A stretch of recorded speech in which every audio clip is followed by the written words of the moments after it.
Labdien visiem! Šodien mums ir otrā stunda par Svēto garu.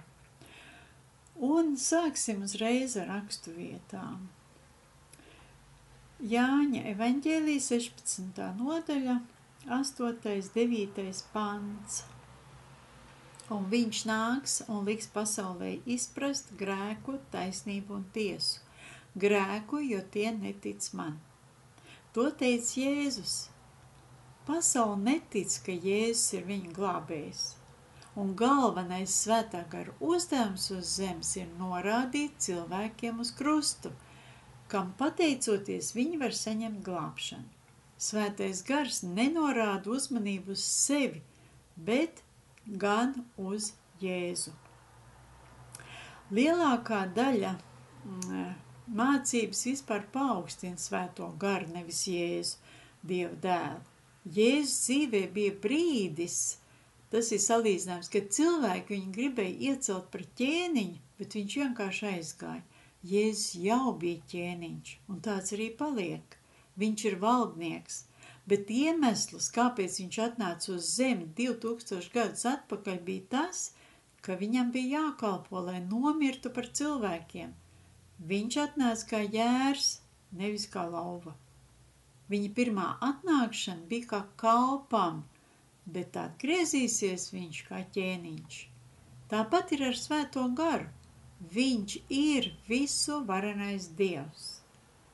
Tagad viņš atrodas šeit uz zemes ticīgajos, bet viņš nav priekš tam, lai viņu slavētu un godinātu. Svētā gara mērķis visu uzmanību vērst uz Jēzu, kurš ir paveicis pilnīgi pabeigtu darbu, lai cilvēki tiktu glābti.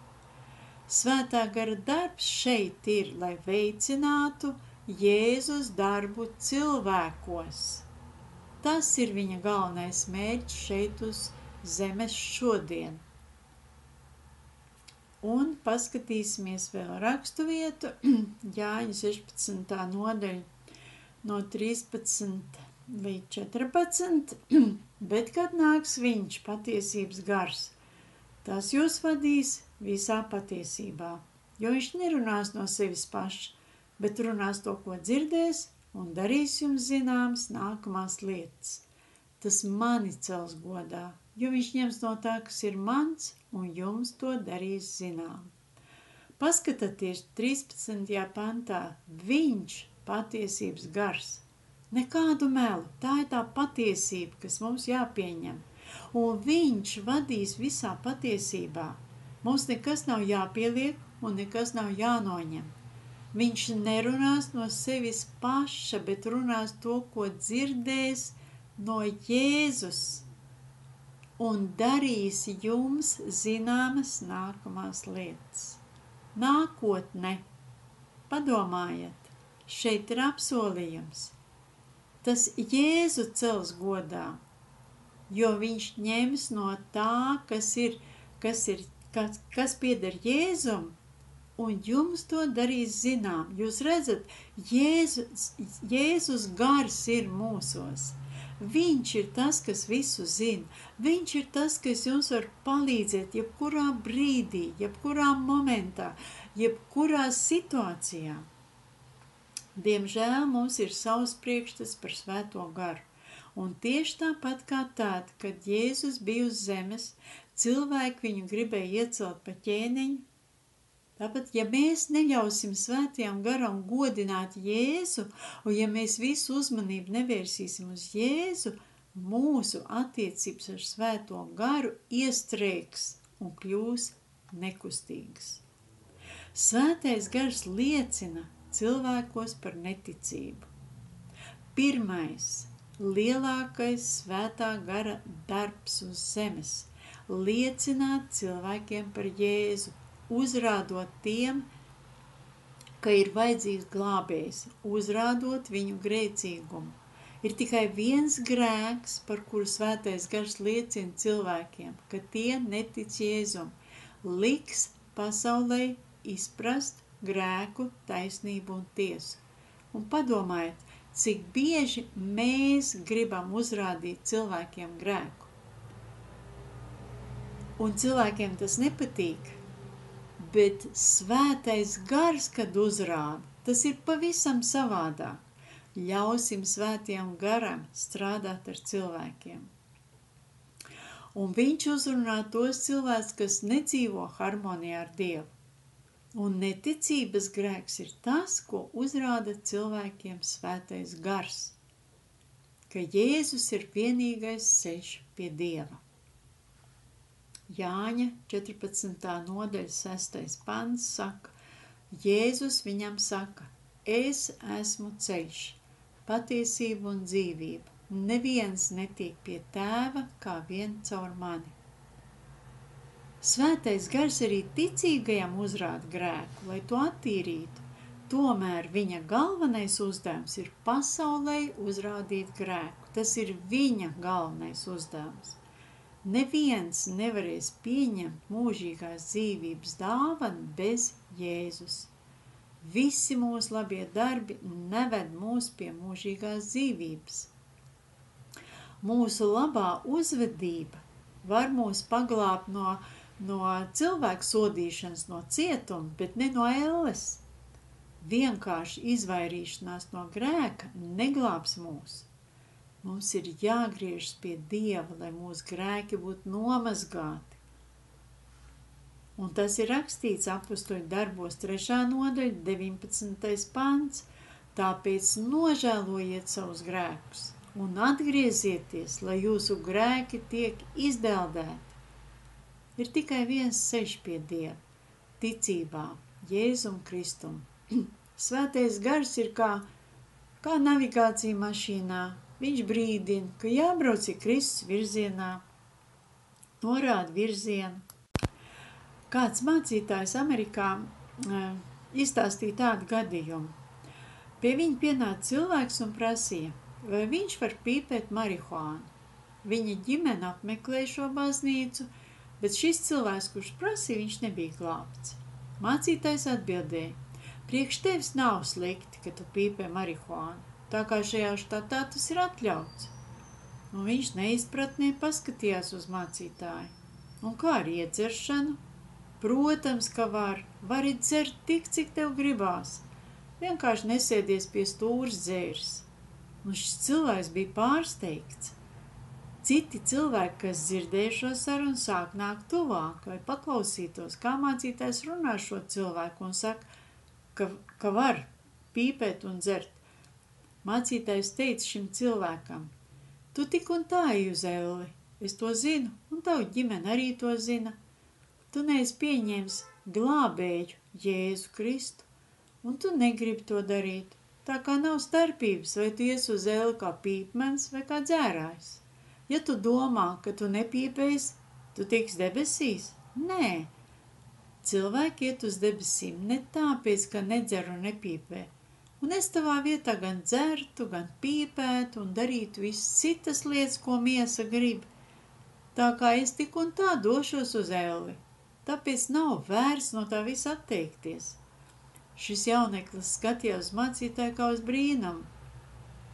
Mācītājs neizstāstīja šim cilvēkam neko šokējošu. Vienkārši izstāstīja evaņģēliju no citas puses. Bet šim jauneklim tas bija par svētību, jo tajā pašā dienā viņš atdeva savu dzīvi Jēzum. Mēs neglābjamies, ja darām labus darbus. Mēs glābjamies, lai darītu labus darbus. Mēs glābjamies tikai Jēzus izdarītā darba dēļ. Viņš ir paveicis visu, lai mēs būtu glābti. Un ja šī ticība nāk no cilvēka sirds, tā darīs labus darbus. Jēkaba 2.17 par to saka. Tāpat arī ticība, ja tai darba nav, tāpat par sevi ir nedzīva. Un tas ir briesmīgākais grēks cilvēkam, ja viņš netic Jēzus upurim. Tas, kurš tic, netiek tiesāts, bet kas netic, ir jau nosodīts. Jāņa 3. nodaļa, 18. pants saka, kas tic viņam, netiek tiesāts, bet kas netic, ir jau spriedumu dabūjis, tāpēc, ka nav ticējis Dieva vienpiedzimušā dēla vārdam. Evaņģēlija būtība ir ne tikai cilvēku uzvedības maiņa, bet gan viņa sirds izmaiņas. Ticot evaņģēlijam, garīgi miris cilvēks atdzīvojas un svētā gara spēkā spēj darīt labus darbus. Kad svētais gars mūs atved pie atziņas, ka Jēzus ir kungs, un mēs nožēlojam, ka neesam ticējuši, un mēs varam viņam pilnībā uzticēties. Un svētais gars, kas mūs atved pie Jēzus, tad sāk dzīvot mūsos, lai darītu mūs līdzīgus Jēzum. Gars, kas bija ar mums līdz glābšanai, ienāk mūsos, lai dzīvot mūsos. Un tādā veidā viņš uzsāk savu darbu, lai mēs pieaugtu. Un tāpat viņš seko tiem, kas vēl nav glābti, lai viņus vestu pie pareizās atziņas. Tāpēc neticīgie dažreiz liecina, ka viņi ir jutuši Dievu klātbūtni, ka Dievs viņus sargājas kādā negadījumā. Tas ir normāli, tāpēc, ka šeit uz zemes svētais gars seko katram cilvēkam, lai liktu cilvēkiem atzīt grēku un neticību.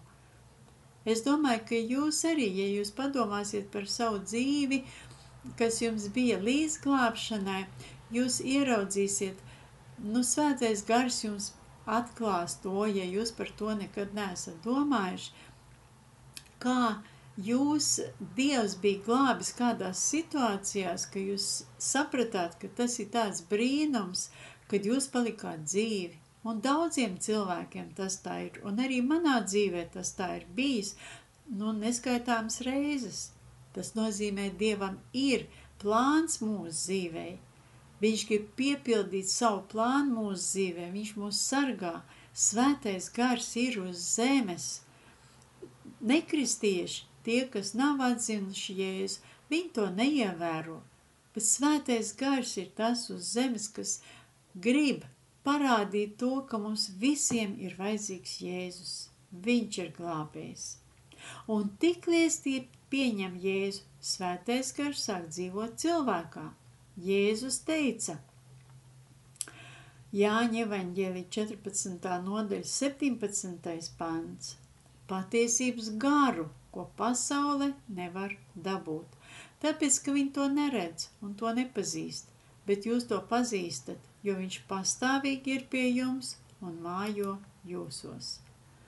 Mācekļi zināja par svēto garu. Svētais gars bija viņiem blakus visus 3 gadus. Viņi redzēja neskaitāms brīnumus, dziedināšanas, atbrīvošanas, un Jēzus tiem stāstīja, ka tas pats svētais gars nāks un dzīvos viņos, un tas notika pēc Jēzus augšām celšanās. Jāņa 20. nodaļa, 22. pants, šajā brīdī mācekļi tika glābti. Ļoti daudz cilvēku domā, kad mācekļi tika glābti tad vasaras svētku dienā, kad viņi sāka runāt mēlēs. Nē, mācekļi tika glābti Jāņa 20. nodaļa, 22. pants, jo līdz tam, kad viņi redzēja, kad Jēzus ir augšām cēlies, viņi viņu sauc par kungu. Viņi viņu nosauc par kungu, viņi atzina viņu kā kungu. Un šeit ir teikts, un to sacīs, viņš dvesa un sacīja viņiem, ņemiet svēto garu. Padomājiet, viņš dvesa un sacīja viņiem, ņemiet svēto garu. Un tieši tāpat kā Ēdens dārzā, Ādamā iepūta Dievs savu dvašu un viss atdzīvojās. Tieši tāpat Jēzus deva šo jauno dzīvību mācekļiem, ņemiet svēto garu, viņš dvesa. Svētais gars nāca, lai būtu ar viņiem, un pēc tam vasaras svētku dienā nāca pār viņiem svētais gars, lai tie saņemtu spēku kalpošanai.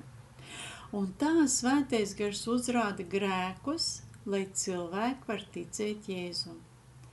Kā tikai viņi pieņem glābēju, tai pašā mirklī svētais gars, kas viņiem sekoja no paša sākuma, sāk dzīvot cilvēkā. Viņš turpina uzrādīt arī tad, kad cilvēks ir noticējis Jēzum. bet tad viņa uzrādīšana ir pavisam citāda. Tikai starpība ir tāda, ka svētais gars neuzrāda vairs grēcīgumu, bet gan Dieva taisnību. Mūsu sapratne par svētā gara darbību pamatojās uz mūsu sajūtām. Ja mēs jūtamies briesmīgi kaut kāda iemesla dēļ, mums tas nozīmē, ka svētais gars mums norādīja uz kādu grēku. Tā arī es domāju. Mēs neredzējām starpības starp apsūdzību un norādi par grēku. Un ir tās labs piemērs. Ja jūs ieliet divas glāzes, noliekat blakus un ieliet vienā spirtu un otrā ūdeni, izskatās vienādi, bet ved pie dažādiem rezultātiem. Un tāpat arī apsūdzība un norāda uz grēku. Apsūdzība un norāda uz grēku ir divas dažādas lietas. Norāda uz grēku ir specifiska, bet apsūdzībai ir vispārējais raksturs. Norāda uz grēku, norāda, tu biji rupšs ar to cilvēku, piemēram. Apsūdzība saka, tu esi nekur nederīgs cilvēks. Tevi Dievs nemīl, un tu izdarīji lielu grēku, un tad tiek apsūdzēts pilnīgi viss, ko tu dari. Svētais gars norāda uz konkrētu uzvedību, kuru vajadzīgs izmainīt. Sātans mūs apsūdz pilnīgi visā, ko var vai nevar. Norāda uz grēku ir norāda uz konkrētu problēmu, bet apsūdzība vienmēr uzbruks jūsu personībai. Norāda uz grēku nāk no svētā gara, bet apsūdzība no sātana. Atklāsmes grāmatā 12. nodaļā 10. pantā ir teikts par viņu kā apsūdzētāju. Izlasīsim tagad. Atklāsmes grāmatas 12. nodaļas 10. pants. Tad es dzirdēju stipru balsi debesīs saucam. Tagad ir atnāks pestīšana un mūsu Dieva spēks un valstība un viņa Kristus vara, jo ir gāsts mūsu brāļu apsūdzētājs, kas tos apsūdzēja mūsu Dieva priekšā dienām un naktīm. Padomājiet, viņš apsūdz ne tikai mūs, bet viņš Dieva priekšā apsūdz mūs dienām un naktīm. Padomājiet, tas ir apsūdzētājs. Tad, kad jūs pieņemat visas domas savas, ka ja jūs nedomājat par to, kā jūs domājat un ko jūs domājat, tad jums ir grūta un smaga dzīve, jo apsūdzētājs vienmēr jūs apsūdzēs ne tikai jūs, bet arī caur jums viņš apsūdzēs citus. Pavērojiet sevi. Ja jūs apsūdzat citus, tas nozīmē, jūs apsūdzat arī sevi. Padomājiet, tas tā strādā. Sātans vienmēr izmantos jūsu nejaušo grēku, lai pateikt jums, ka esat grēcinieks, bet jums ir jānoraida šie meli. Vēstule romiešiem 8. nodaļa, 1. un 2. pants. Tad tiem, kas ir Jēzu Kristu, vairs nav nekādas pazudināšanas, jo dzīves gara bauslība Kristu Jēzu tevi ir atsvabinājusi no grēka un nāves bauslības. Jūs zināt, ka latviešu valodā šis 1. pants nav pilnīgs. Es to vispār nesen ieraudzīju, jo es lasu arī krievu valodā un angļu valodā, un es redzu, ka tur trūkst. Un arī vārds pazudināšana man visu laiku deva tādu, es tā domāju, mēs par to parunāsim tagad. Vairs nav nekādas pazudināšanas. Man tas, es tā domāju, ka tas ir, es esmu glābta un es piedaru Dievam un no sātana puses man nav nekādas pazudināšanas. Viņš vairs mani nevar, es neesmu viņa saimniecībā, jāsaka, es viņam nepiedaru, es piedaru tagad Dievam. Bet būtībā šeit ir teikts, ka šis vārds nav nekādas apsūdzības, vairs nav nekādas apsūdzības tiem, kas dzīvo nevis miesā, bet pēc garā. Ja mēs staigājam garā, tad mums nav nekādas pazudināšanas. Trūkst puspanta šeit, ja? Šis pants pilnībā ir Glika tulkojumā. Ja kāds lasa dažādas tulkojumus, tad jūs varat tur paskatīties, ja? Kas nedzīvo pēc miesas, bet pēc gara. Mums nav nekādas apsūdzības, un tas man dod tādu skaidrību, ko nozīmē tiem, kas ir Kristu Jēzu. Man satnam ir iespēja man apsūdzēt, bet es to nepieņemu, jo es staigāju garā, es zinu, kas es esmu Kristu Jēzu. Strādājiet ar to, lai jūs domāšana mainās, kas jūs esat Kristu Jēzu, kā jūs pieņemat Dieva lietas, vai jūs staigājat garā, uz ko jūs skatāties, un kā jūs redzat to savu dzīvi Jēzu Kristu. Un tā, protams, ir atsevišķa tēma, ja? Bet Svētais Gars jums atklās. Tad, kad jūs lasat rakstus, Dievs jums atklās to. Tas ir viņa darbs atklāt mūsu patiesību. Viņš ir patiesības gars. Apsūdzība uz mums neattiecas. Svētais Gars izlies gaismu uz kādu jūsu dzīves sfēru, kura būs jāizlabo. Bet Sātans centīsies jūs atgriezt atpakaļ pie grēcinieku domāšanas, ka jūs neesat glābti. Tu esi grēcinieks, tā viņš teiks. Nē, tu esi Dieva bērns, tu esi piedzimis no augšienes. Tava patiesā identitāte ir Jēzu Kristu. Svētā gara norāde dod cerību, bet apsūdzība ved uz bezizeju. Un uz šodien ļoti daudz cilvēku dzīvo apsūdzībā un apsūdz gan sevi, gan citus. Padomājiet, pavērojiet sevi un kā jūs skatāties uz citiem kristiešiem vai cilvēkiem un kā jūs skatāties uz sevi.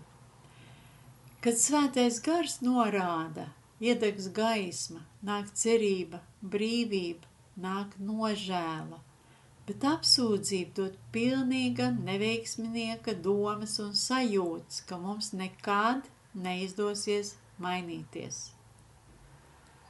Otrā vēstule korintiešiem Pāvils raksta 7. nodaļā, 10. pantā. Jo dievišķas skumjas dod atgriešanās svētību, ko neviens nenožēlos, bet pasaulīgās skumjas nes nāvi. Norāda uz grēku ved pie nožēlas, bet apsūdzība ved pie sirdsapziņas pārmetumiem. Nožēla dara jūs labākus, sirdsapziņas pārmetumi dara jūs stāvokli sliktāku. Sirdsapziņas pārmetumi rada kauna sajūtu, vainas apziņu un žēlumu. Svētā gara norāde uz grēku. Paskatīsimies. Dieva taisnība. Dieva taisnība. Mēs runāsim tagad par Dieva taisnību. Un kad pēdējo reizi jums norādīja Dievs, Svētais Gars uz Dieva taisnību? Zināt to, ka tā ir galvenā Svētā gara norāda uz mums. Mēs esam Dieva taisnība Jēzu Kristu. Dieva taisnība nav vienkārši grēka piedošana un ceļš uz debesīm. Dieva taisnība ir pareiza pozīcija Dieva priekšā. Un tieši tā dod spēku dzīvot svēti cilvēku priekšā. Kaut arī mēs esam pareizi Kristus pēc. Es esmu pārliecināta, ka kristieši tā nejūtas visu laiku. Lūk, kāpēc Svētais Gars cenšas mūs pārliecināt šajā patiesībā. Viņš palīdz mums noņemt šo reliģiozo skatījumu, to apģērbu un uzvilkt Kristus taisnības apģērbu. Dieva taisnība nav mūsu pūļu rezultāts. Jāņa 16. nodaļa 10. pants. Taisnību, jo es aizēju pie tēva, un jūs man vairs neredzēsiet. Taisnība ir saistīta ar Jēzu, nevis mūsu labiem darbiem. Pie tam Kristus ne tikai paņēma mūsu grēkus, bet, padomājiet, es tagad izlasīšu tādu pantu, kuru mēs skatīsim, bet jums būs svētajam garam jāprasa, ko tas nozīmē priekš jums, lai jūs tiešām saprotat, ko tas jums nozīmē. Un būs, es tā domāju, būs arī atsevišķas stundas par Dievu taisnību, bet tagad mēs lasām 2. korintiešiem 5. nodaļa 21. pants. Jūs varbūt viņu lasat un domājat, ka jūs zinat, ka jūs saprotat, bet izpētat šo pantu kopā ar Svēto garu. 2. korintiešiem 5. nodaļa 21. pants saka, to, kas grēka nepazina, viņš mūsu labā ir darījis par grēku, lai mēs viņā kļūtu Dieva taisnība. Pāvils saka, ka Jēzus palika par grēku pie krusta. Es gribu likt uzsvaru uz to, ka viņš ne tikai paņēma mūsu grēkus, bet pats palika par grēku, par mums, lai mēs viņā būtu Dieva taisnība, lai mēs būtu pareizās attiecībās ar Dievu. Un sarunā ar Nikodēmu Jēzus teica, un kā Mūzes, tā rakstu vietu pateikšu to viņa, Jāņa 3. nodaļa 14. pants. Jāņa 3. nodaļa 14. pants saka, un kā Mūzes paaugstināja šķūsku tuksnesī, tāpat jātop paaugstinātam cilvēka dēlam. Ir savādi, ka Jēzus sev salīdzināja šķūsku tuksnesī.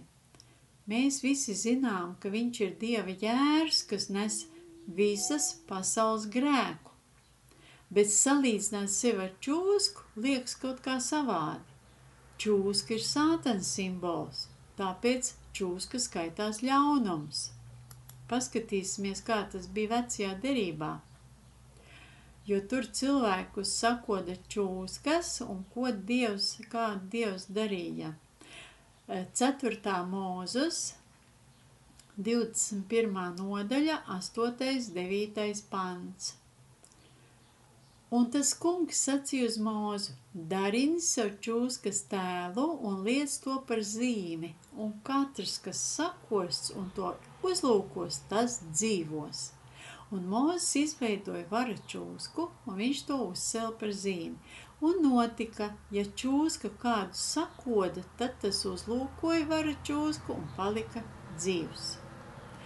Un tieši tāpat Jēzus bija krustā sists, lai katrs, kas paskatīsies uz viņu ticībā, būtu glābts, būtu dziedināts no čūskas nāvīgās indes.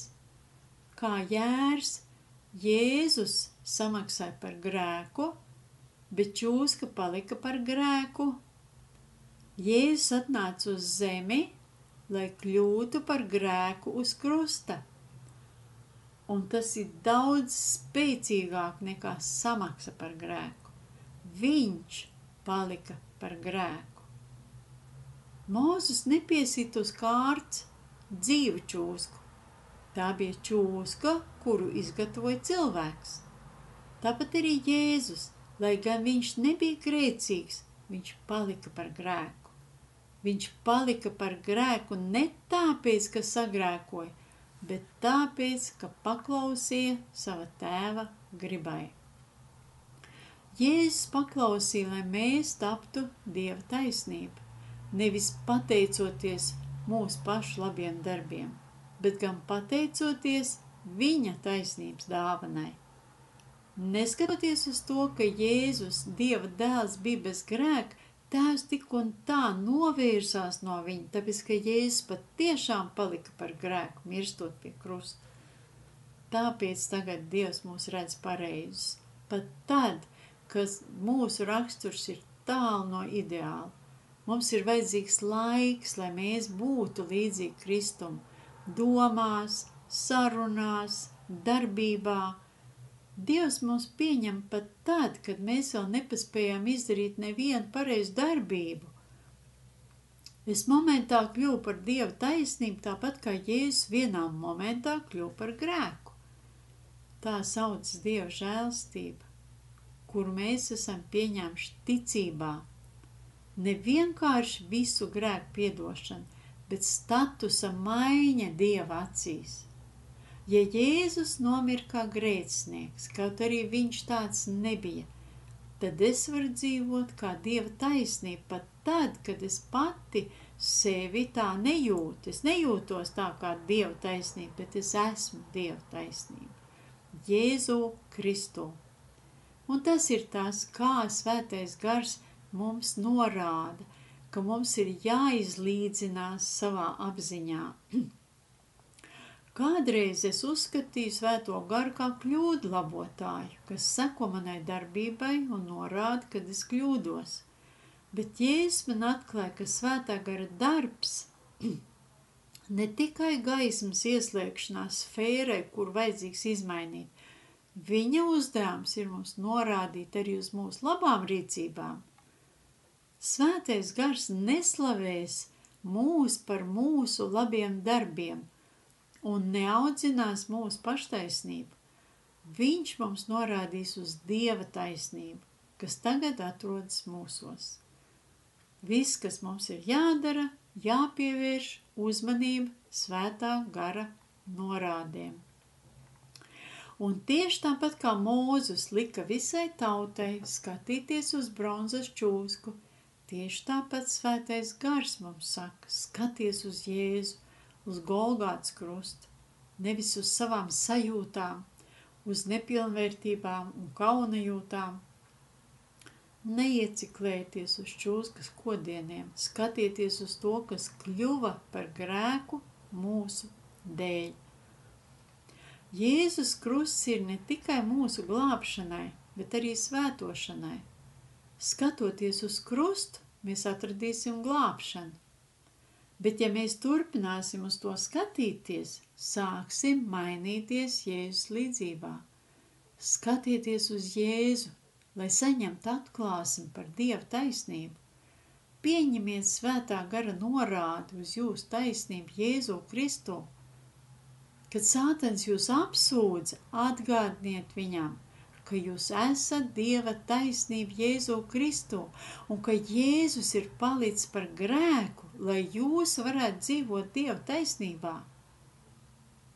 Kad jūsu kļūdas kliedz varbūt jums par to, ka esat grēcinieks, atgādiniet, ka esat Dieva taisnība Jēzu Kristu. Kādreiz tas ir jāatgādina sev pašiem, runājiet sev, stāstat to sev vispirms un stāst tā, lai Sātans dzird, kas jūs esat. Un arī Dievs dzirdēs, ka jūs apstiprinat viņa taisnību. Mēs esam ietērpti viņa taisnībā. Un šī taisnība nāk no Dieva, ne no mūsu labiem darbiem. Lieciet savām sajūtām apklust, lai cik uzmācīgi šīs atmiņas nebūtu. Un ja šīs sajūtas jums visu laiku uzmācas, ka jūs neesat pietiekoši labi, tad jūs izrunājiet, ka jūs Dieva žēlstībā dzīvosiet kā uzvarētājs. Jūs varat dzīvot pareizi, jo Jēzus cieta uz krusta jūsu dēļ. Svētais Gars liek pasaulei izprast par tiesu. Par to mēs arī tagad parunāsim. Tas ir rakstīts Jāņa evaņģēlija 16. nodaļā 11. pants. Tiesu, jo šīs pasaules valdnieks ir dabūjis savu spriedumu. Svētais Gars liek pasaulē izprast par grēku, taisnību un tiesu. Mēs zinām, ka grēks ienāca caur Ādamu, bet Dieva taisnība caur Jēzu Kristu. Tiesa nav vērsta uz Sātanu, tāpēc, ka Sātans nav spējīgs izmainīt savus ceļus. Viņam nav iespējas nožēlot un saņemt glābšanu. Dieva gars mums liek izprast tiesu, jo Jēzus ir uzvarējis Sātanu ar savu augšām celšanos. Līdz Kristum Sātans lielījās ar savu varu pār visu pasauli, bet Jēzus pēc augšām celšanās ir paziņojis, ka visa vara pieder viņām. Jāņa 12. nodaļa 31. pantā ir teikts: Tagad ir šīs pasaules tiesas stunda, šīs pasaules valdnieks tagad tiks izstumts ārā. To teica Jēzus Jāņa evaņģēlijā. Tagad Sātans ir tādā izstumtības situācijā, kad mēs sludinām evaņģēliju, katru reizi mēs izsakām spriedumu tumsas valstībai. Katru reizi, kad mēs izdzenām dēmonus, mēs dodam Sātanam kārtējo triecienu.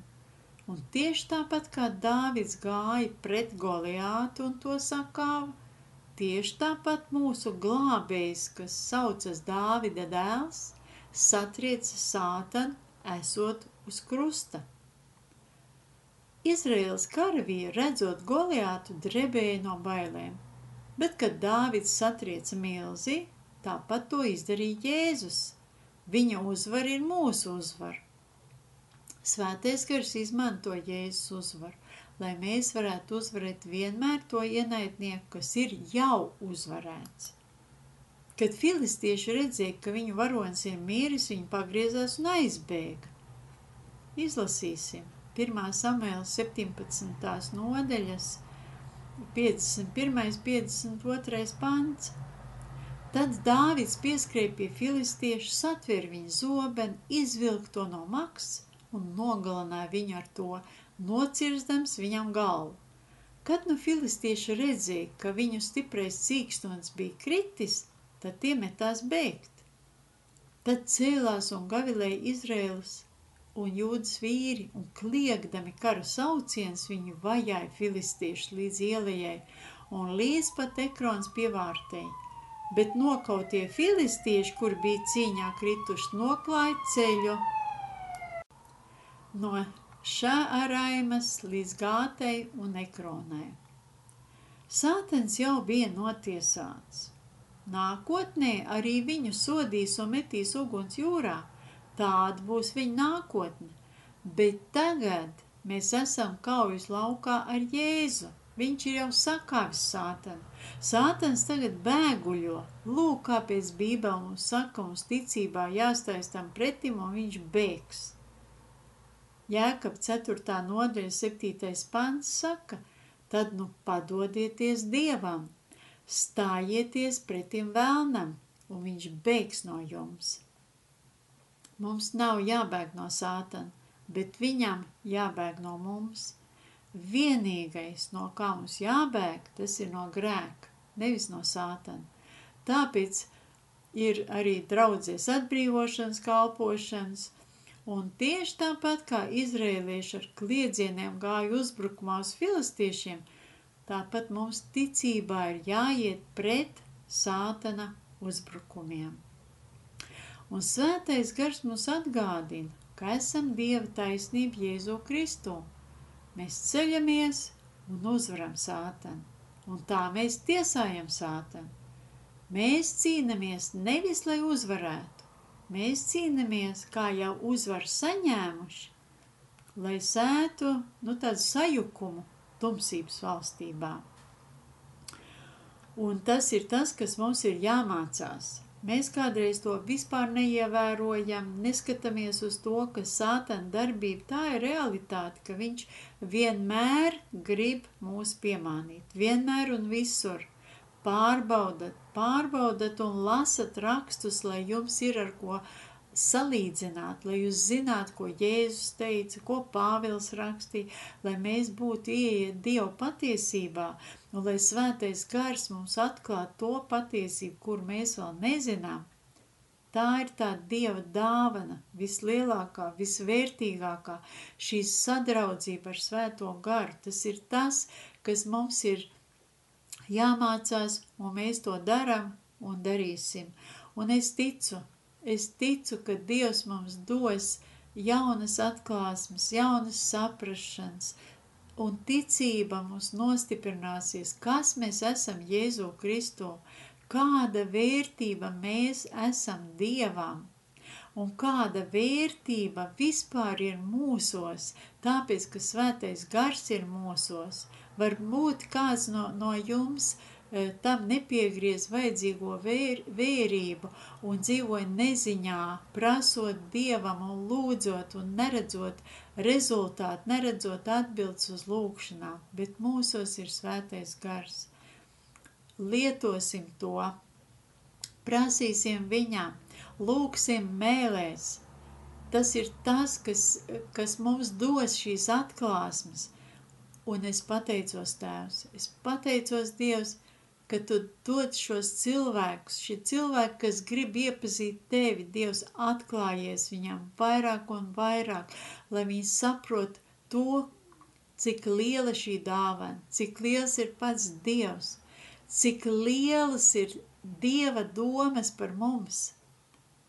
Mēs gribam tās mācīties. Un visa slava Tev, Jēzu. Viss gods, pateicība, Dievs. Es Tev pateicos, ka Tu mūs jau esi svētījis ar visu savu gudrību, un mēs gribam staigāt Tavos ceļos, mēs gribam iepazīt Tev vairāk un vairāk. Un es Tev pateicos, ka Tu esi sagatavojis šos cilvēkus, lai viņi gribētu klausīties. Arī tas ir Tavs darbs, svētā gara darbs, ka Tu dod vēlēšanos iepazīt Tevi. Pateicos Tev, Kungs, un āmen. Un tā tiekamies nākošajā stundā, šī bija 2. stunda, un mēs turpināsim mācīties. Un paldies jums, ka klausījāties, visu labu!